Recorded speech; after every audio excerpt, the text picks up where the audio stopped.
miskin, anak yatim. Wonder who, Ustaz?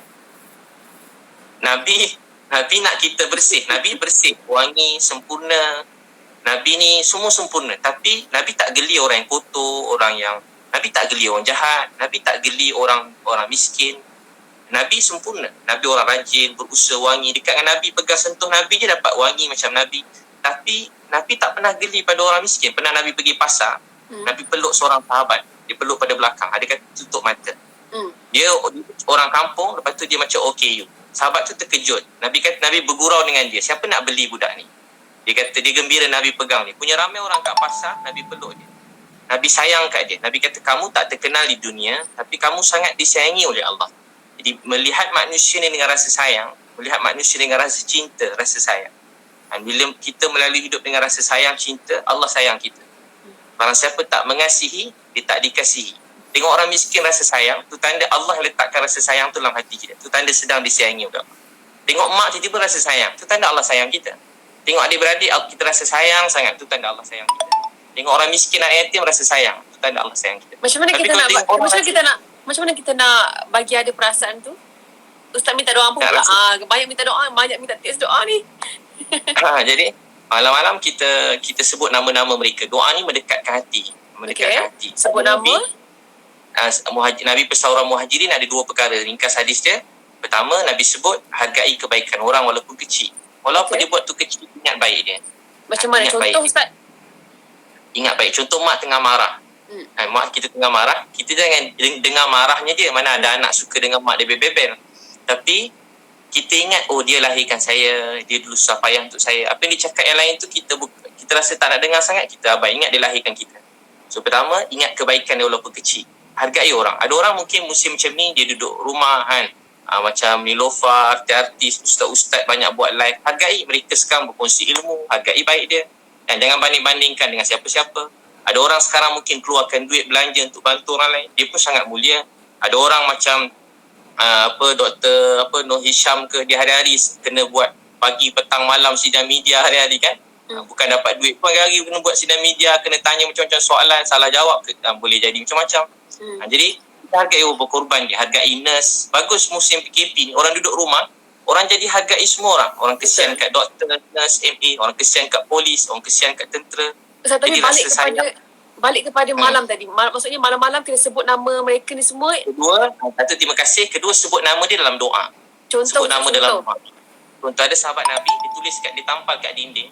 Nama-nama orang yang dia nak doakan. Contoh malam kita doa, Ya Allah, saya sayang isteri saya sayang anak-anak. Saya sebut nama mak kita siapa, ayah kita. Ya Allah, saya sayang dia, sayangi dia. Ya Allah, tadi saya jumpa satu keluarga miskin, kesian. Ya Allah, saya sayang kat dia. Anak dia kecil-kecil, Ya Allah, rahmatilah dia. Ya Allah, adik saya dia ada anak. Sebut nama satu-satu. Aiman, Umairah, Afiqah. Sebut nama satu. Boleh ingat muka dia.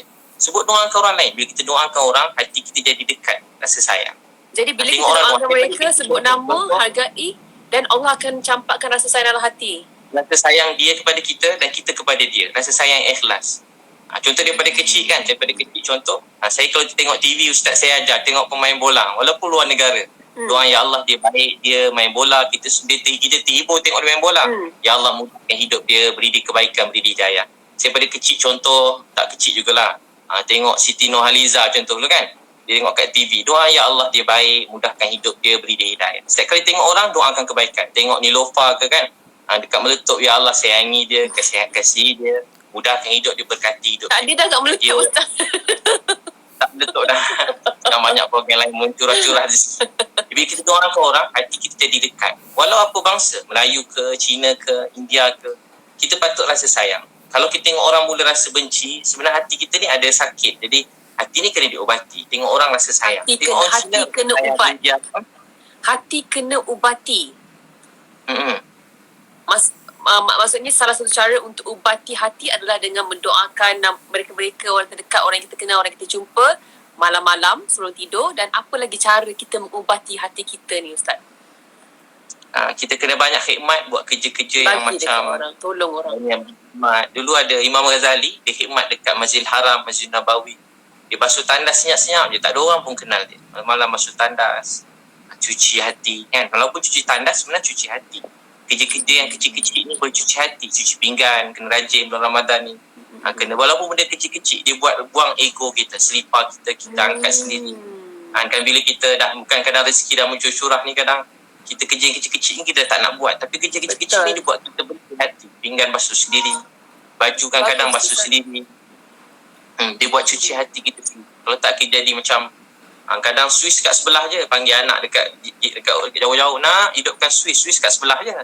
Contohnya dia selalu memberi, akan datang rahmat yang mencurah-curah. Zaman Nabi pernah sekali berlaku dia dapat hadiah macam kepala kambing, tak tahu makan macam mana kepala kambing, sedap lah agaknya. Lepas tu dia dapat mungkinlah dia dapat hadiah tu, dia bagi jiran sebelah. Lepas tu jiran tu kata jiran sebelah lagi perlu, dia bagi jiran sebelah. Sampai 7 kali pusing, last kali dapat kat rumah yang mula-mula tadi, Abdullah ibn Umar, sampai kat rumah. Semua orang rasa orang lain lagi perlu, mereka sibuk menunaikan hak orang lain. Ada seorang sahabat tengah perang, dia dah nak syahid dah. Orang bawa air, sepupu dia bawa air. Dia bawa nak minum, orang sebelah menjerit. Dia kata bawa air tu bagi kat dia. Sampai orang kedua, dia baru nak minum, ada seorang lagi menjerit. Sampai ke orang ketiga meninggal. Orang kedua meninggal, akhirnya orang pertama meninggal. Sahabat ni dia ada rasa sayang dengan orang lain tu begitu dekat. Dia betul-betul sayang. Dia tak nak mana-mana orang susah, sakit, sedih. Dia ada perasaan kekeluargaan. Perasaan ni yang sekarang mulai hilang. Dan semenjak COVID-19 ni, perasaan ni mula datang. Saya sendiri pun makin kuat perasaan tu.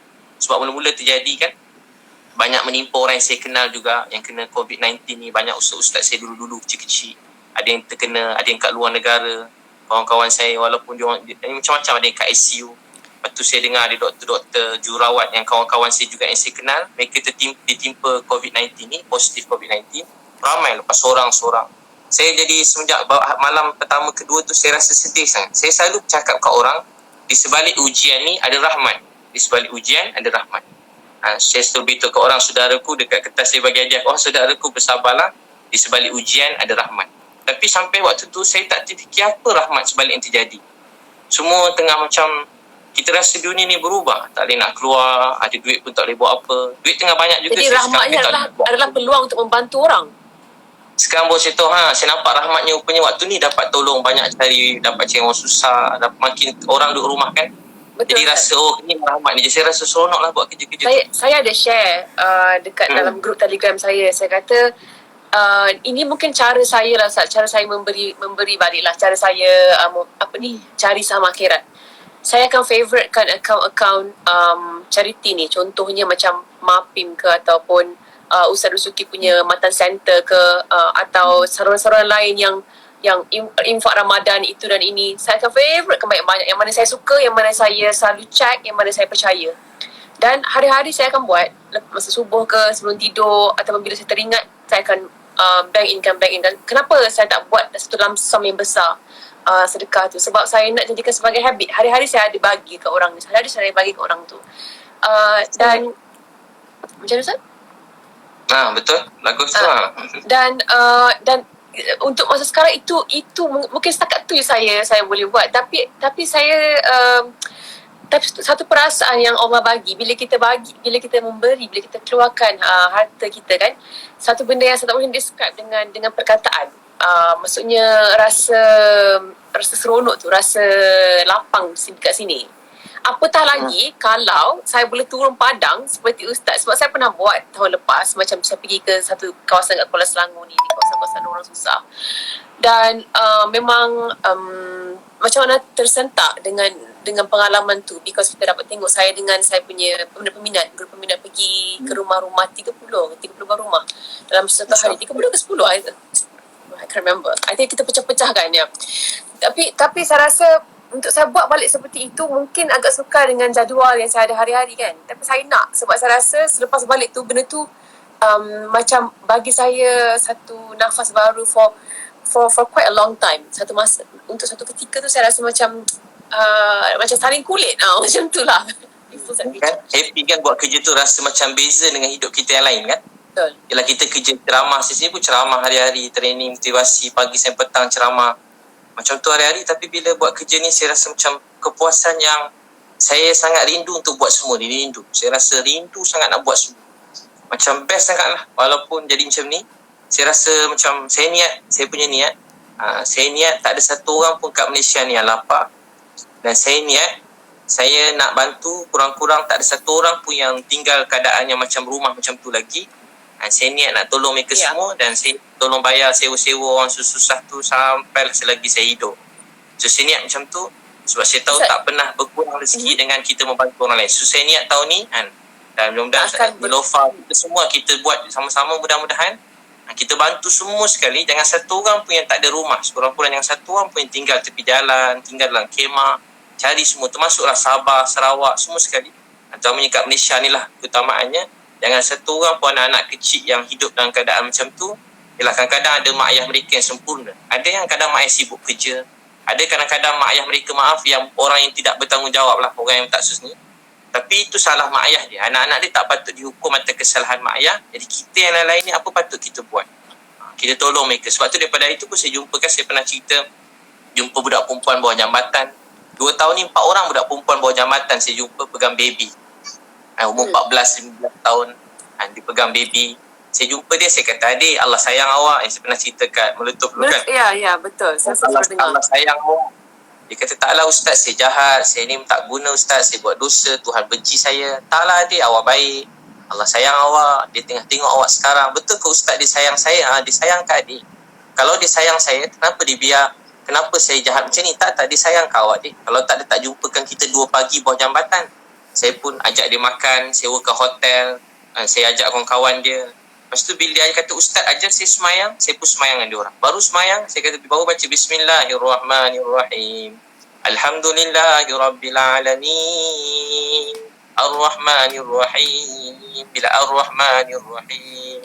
Budak-budak tu semua dah nangis-nangis. Assalamualaikum warahmatullahi. Assalamualaikum warahmatullahi. Ustaz, jadi imam subuh lagi, boleh jadi imam kita orang lagi. Alhamdulillah budak-budak tu sekarang ada tempat tinggal, rumah. Baik-baik semua sekali. Ustaz masih kontak dengan dia orang? Mana tu dia? Dia cuma anak yang baik. Cuma anak yang sangat rindukan nasihat yang baik. Dia cuma rindu kasih sayang. Bukan anak-anak jahat. Tak pernah jumpa orang jahat. Dia macam sedih. Dia setakat berdakwah ni, saya tak jumpa orang jahat. Walau betapa jahat orang cakap dia, tapi dia cuma rindukan kebaikan. Cuma nasib dia dengan kita tak sama. Kita mungkin daripada kecil ada suasana sikit orang didik agama, baik-baik, doa-doa. Dia orang tak sama macam kita. Dia orang tak ada siapa peduli. Dia sedar bangun-bangun dekat tepi lorong, tempat yang tak patut mereka membesar. Jadi kalau dia dah macam tu, dia memang salah. Dia salah, apa yang dia buat tu salah. Tapi kita yang betul, yang ada ilmu, yang Allah beri sikit pengetahuan, apa kita buat tu tolong mereka. Kalau kita fikir macam ni, banyak orang dalam dunia ni dapat dibantu. Ustaz, dekat video Meletup yang Ustaz pergi tu, dekat video YouTube dekat Meletup tu kan, jauh saya faham. Macam mana? Jauh sikit suara dengar suara itulah, suara Ustaz pun perlahan-perlahan. Sekarang dengar tak? Jadi perlahan tiba-tiba. Saya rasa Ustaz punya something. Saya punya handphone kan? Sekarang dah okey? Okey dah. Okey, sekarang dah okey. Dengar.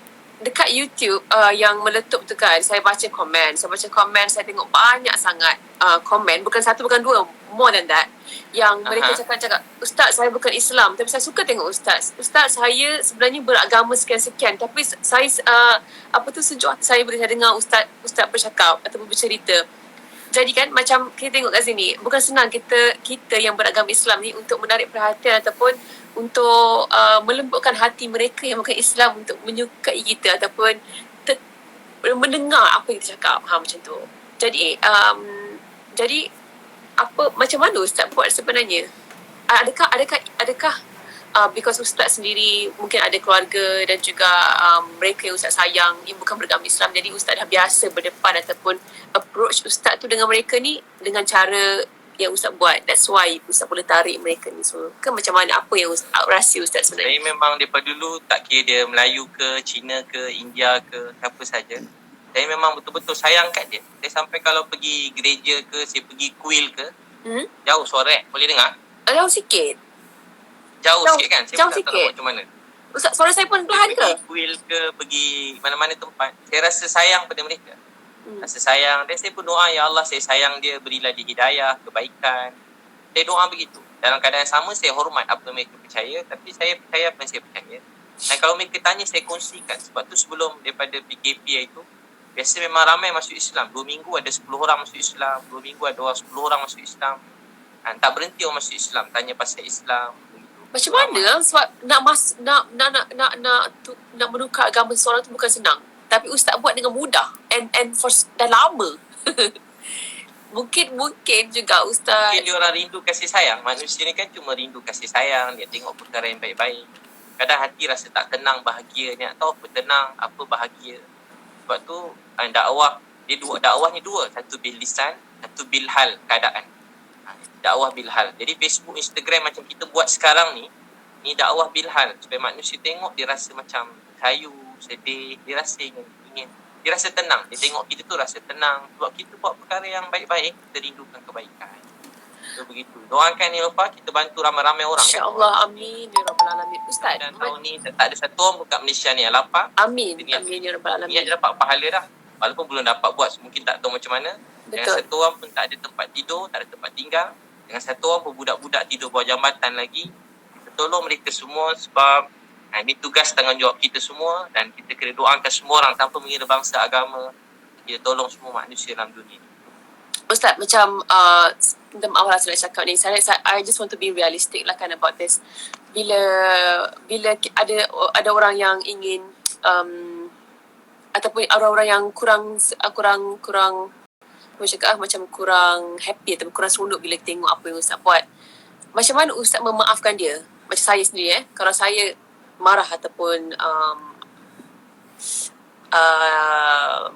tidak menyukai seseorang, macam mana kita nak menukar hati kita ataupun nak bujuk hati kita ataupun nak tukar perspektif kita untuk kita tukar the judgement dan at least kita maafkan ataupun kalau tak maafkan pun kita tukar perasaan tu, cara kita berfikir tentang dia tu.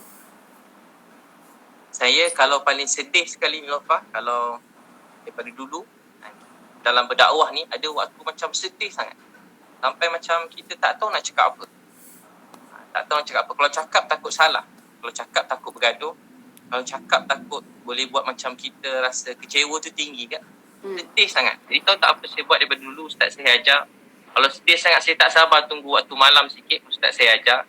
Tunggu malam sikit dah tak ada orang, cari tempat tak ada orang seorang-seorang, ambil wuduk sembahyang 2 rakaat, lepas tu cuma nangis. Antara yang doa kalau bahasa dalam surah Yusuf, ni doa Nabi Yaakob masih hilang Nabi Yusuf. Dia sedih sangat sampai mata dia hampir buta menangis. Sayyidina Umar Khattab pun pernah jadi imam. Dia sedih sangat jadi imam, tak pakai mic, tapi saf paling belakang dengan Sayyidina Umar menangis baca doa ni. Apa doa tu? Dia selalu baca innama ashku basti wa huzni ila Allah. Innama ashku basti wa huzni ila Allah. Apa dia kata? Innama ashku basti wa huzni ila Allah. Maksud dia, kalau baca maksud dia pun tak apa. Ya Allah, aku mengadu sedih susahku pada Engkau. Tanpa kata Melayunya, ya Allah saya sedih. Ya Allah saya susah. Saya tak tahu nak buat apa. Ya Allah saya sedih, saya susah. Tolonglah saya. Saya sedih ya Allah. Saya tak tahu nak buat apa ya Allah. Saya serah pada Engkau, saya tak tahu ya Allah. Dia ulang-ulang cakap tu, ya Allah saya sedih, saya tak tahu, tolong. Ya Allah saya sedih ya Allah. Saya mengadu sedih. Adakah bila Ustaz doa macam tu kan, adakah Allah akan tukar hati Ustaz terhadap orang yang Ustaz rasa marah? Kita rasa lega sebab dapat nangis ke Allah. Tu nangis kuat-kuat. Saya bantai je nangis kuat-kuat. Tengok tak ada orang kiri kanan, takut orang tuduh gila pula kan. Nangis kuat-kuat. Dia cakap, ya Allah sedih. Sampai teresak-esak, sampai puas menangis tu kat Allah. Ya Allah sedih. Lain tak rasa lepas tu Ustaz? Lepas kita nangis tu, yang kita tidur. Lepas tu kita bangun-bangun, kita dah rasa lega, reda. Antara doa Nabi Muhammad SAW yang paling banyak Nabi doa juga, ya Allah, mereka tak faham, tak tahu, beri mereka hidayah. Ya Allah, mereka tak faham, tak tahu, beri mereka hidayah. Kan pernah orang Taif baling batu kat Nabi kan, dekat berapa belas kilometer berdarah-darah. Malaikat semua dah marah dah nak terbalikkan orang Taif. Tapi apa Nabi kata? Ya Allah, aku mengadu yang betapa lemah dan daifnya aku pada Engkau. Ya Allah, aku yang kurang. Baik tak Nabi? Orang lain buat jahatkan Nabi, Nabi kata, ya Allah, saya yang tak pandai buat dakwah, saya yang kurang. Antara doa Nabi, ya Allah, kalau mereka tak dapat hidayah, berilah hidayah pada anak cucu mereka. Ya Allah, kalau mereka tak dapat hidayah, berilah hidayah pada anak cucu mereka. Itu doa Nabi. Nabi cuma nak manusia ni bahagia. Nabi cuma nak semua manusia ni masuk syurga. Nabi tak gembira tengok orang susah. Hati kita sakit, tapi kita doakan yang baik-baik. Kadang kita sedihkan orang cakap kita, kadang ada orang ugut kita, kadang kena ancam bukan, ada orang fitnah kita. orang buat cerita sendiri, orang umpat keluarga kita, kenapa bukan, kita rasa sedih. Bila kita sedih, kita mengadu ke Allah. Ya Allah, saya sedih, saya mengadu pada kau. Bila kita ngadu ke Allah ni, kita rasa lega. Sebab seluruh dunia akhirat ni, Allah yang punya. Dia beri pada siapa dia nak beri, dia tahan apa dia tahan. Kita tak hidup untuk orang, kita hidup untuk Allah sayang.